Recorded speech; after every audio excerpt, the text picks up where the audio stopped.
جور تاریخ یگان قوم ندیده است که ما، زهر تاریخ نژادی نچشیده است که ما.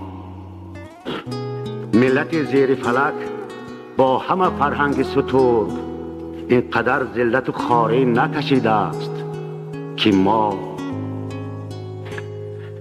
ملتی در ره تقدیر بدین تنهایی به چنین ورطه مهلک نرسیده است که ما. ملتی از قلم رفته بر اعمال بشر اینقدر بوی عقوبت نشنیده است که ما.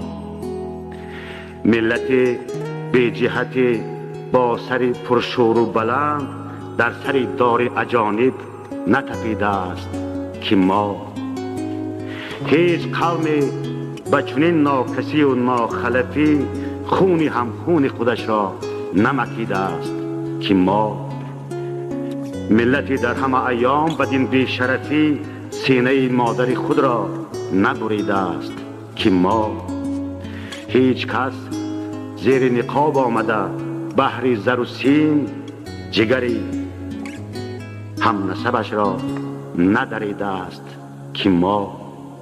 هیچ فردی ز سر کین به جگرگاه پدر تشنه خون را نخلیده است که ما. آه و افسوس که